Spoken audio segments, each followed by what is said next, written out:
안녕하십니까.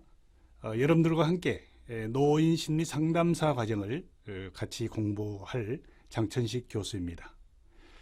반갑습니다. 현대 사회는 이제 고령화 사회라고 그러죠. 고령화 사회를 지나서 고령 사회로 진입하게 됩니다. 그리고 몇 년 있으면 다시 초고령 사회로 진입하게 되는데요. 이런 사회 속에서 현대 사회의 가장 문제점이라고 얘기할 수 있는 것은 노인의 문제라고 얘기할 수 있습니다.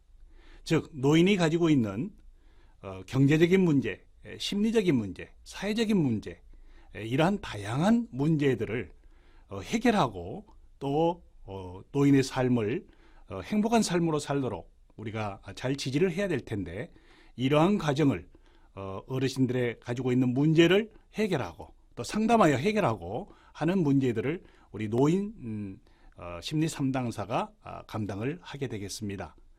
이런 노인 문제는 정부뿐만 아니라 민간도 함께 참여해서 다양한 자구책을 가지고 노력하고 있는 현실입니다. 이러한 시기에 노인 전문 심리 상담사의 역할이라는 것은 매우 중요한 역할로 인정할 수가 있는 것입니다. 본 과목에서는 이러한 중요성을 인식해서 1강에서부터 20강까지는 기본적인 과정으로서 심리 상담사 2급 과정으로 공부를 하게 되고, 21강에서 30강까지를 전문 과정으로서 심화 과정이라고 할 수 있죠. 이런 과정을 통해서 상담사 2급 과정으로 공부를 하게 되겠습니다. 여러분들 마칠 때까지 지치지 마시고 또 중도에 중단하지 마시고 저와 함께 많은 것들을 공부해 나가는, 그럼으로 인해서 노인 심리 상담의 전문가가 되기를 소망합니다. 그러면 먼저 첫 시간에 노인 상담의 개념과 기본 원리에 대해서 함께 살펴보도록 하겠습니다.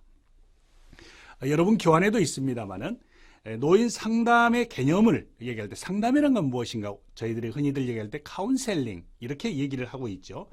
이 카운셀이라는 것은 어떤 행위나 과정을 뜻하고 있죠. 이 어원을 따져본다면은 라틴어에서 파생된 어원입니다.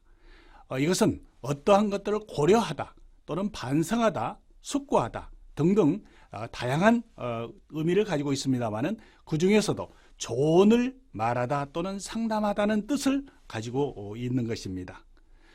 이런 어원적인 측면에서 살펴본다면은 상담이라는 것은 언어 또는 비언어적 의사소통 기술을 통해서 타인의 행동 변화를 목적으로서 정보를 제공하고 조언을 하거나 또는 충고를 하는 인간관계의 하나의 과정이다, 이렇게 얘기할 수 있죠. 여러분 교재에 있는 것처럼 인간관계의 과정이다, 이렇게 할 수 있다는 겁니다. 다시 말씀드리면은 상담이라는 것은 우리를 상담을 받으러 찾아오시는 분을 내담자라고 그러는데요, 내담자 혼자서만이 일을 해결할 수 있는 것이 아니고, 또는 상담하는 상담자의 혼자만으로서도 이러한 문제를 해결할 수 없는 것이죠. 그래서 내담자와 상담자가 하나의 인간관계의 과정을 통해서 내담자의 문제를 듣고 그 문제를 해결할 수 있도록 조언하고 충고하는 과정이다, 이렇게 설명할 수 있습니다.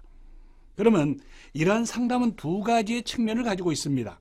그 첫째를 보게 되면은 부적응에 개선하려는, 즉 내담자가 가지고 있는 부적응하고 있는 그러한 문제를 개선하려고 하는 치료적 측면이 있습니다.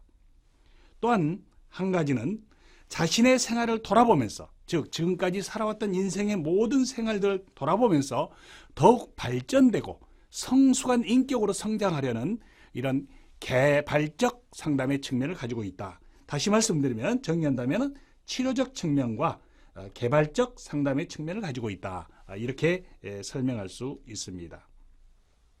방금 말씀드렸습니다마는 상담을 하려면 한 사람의, 한 인간의 인간으로서는 불가능하다는 얘기죠. 그렇기 때문에 두 존재가 반드시 필요한 것입니다.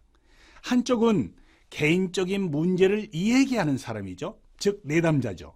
또 개인적인 문제란 그 내담자가 가지고 있는 정서적 문제, 또 자신의 삶의 과정에서 나타난 다양한 문제의식 등과 관련하여서 그 사람의 적응이나 성장을 촉진하기 위한 것이라고 설명할 수 있습니다.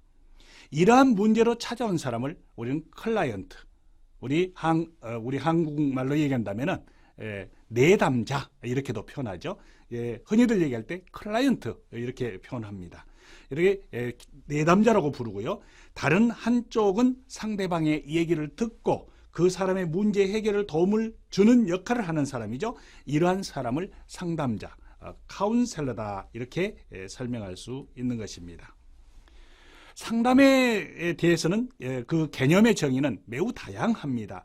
여기서 몇 가지를 살펴보도록 하겠습니다. 먼저 벅스와 스테플러라는 학자가 정의를 했는데요. 상담자와 내담자 사이에 어떤 관계? 전문적인 관계 형성으로 그랬습니다. 전문가적인 지식과 어떤 문제 해결의 능력을 가진다는 얘기겠죠.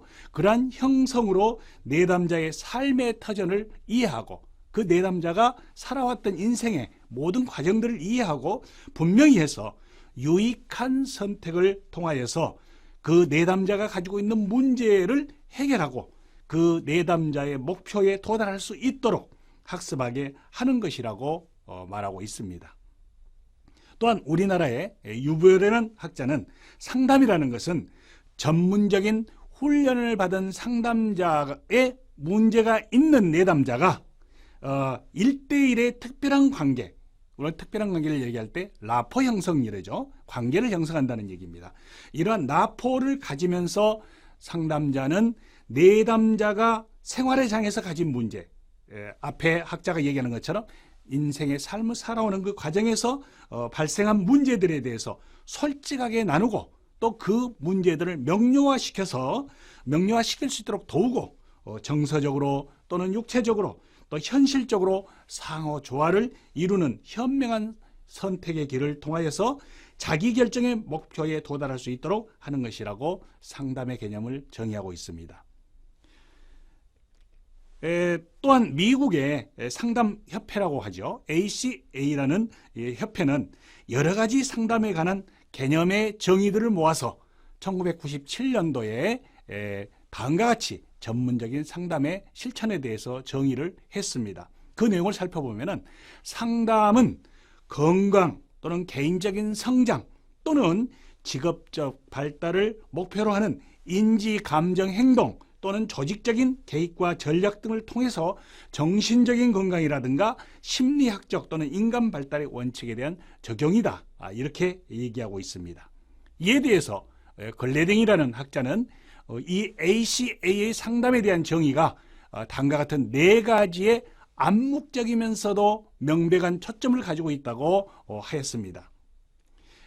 첫 번째, 그 네 가지 중에 첫 번째를 살펴보면 상담이라는 것은 건강, 개인적인 어떤 성경, 직업, 그리고 병리학적인 것을 다룬다고 먼저 얘기를 하고 있습니다. 이러한 상담의 영역이라는 것은 주로 개인의 내적 또는 외적 환경과 상호관계 속에서 그 의미를 찾게 됩니다. 주로 개인의 문제, 가정의 문제, 학교 생활의 문제, 직업 진로 선택의 문제, 직장의 적응 등과 관련된 다양한 분야에서 실천이 되고 있는 것이죠. 두 번째로 상담이라는 것은 기능적으로 건강한 것을 고려하는 사람들과 심각한 문제를 가진 사람들에게서 실행되지는 것이다. 이렇게 얘기하고 있습니다. 내담자들은 발달적 또는 상황적으로 조정과 교정에 관한 도움을 필요로 하고 있습니다. 그들의 문제는 대부분 단기간의 개입을 필요로 하는 것도 있지만 정신적인 문제 등은 다룰 때는 어떻게 됩니까? 장기간, 많은 시간을 가지고 개입을 하게 되는 것이죠. 다음에 세 번째, 상담은 이론을 바탕으로 한다고 그랬습니다. 상담이라는 것은 인간과 인간의 관계를 형성해서 이루어지게 되는데 이것들은 분명한 어떤 철학적, 이론적 기반을 갖춰야 된다는 얘기입니다. 그래서 상담자의 개인의 경험이나 생각에 의한 단순한 조언과 충고가 아니라 다양한 이론을 배경으로 하는 전문적인 조력의 과정으로 설명할 수 있다는 것이죠. 네 번째로 상담은 발달적 또는 개입적 과정입니다. 상담은 내담자의 선택과 변화에 초점을 가지게 됩니다. 이러한 상담자의 선택을 존중해야 된다는 얘기죠. 그리고 내담자와 그러한 내용들을 서로 무엇을 통해서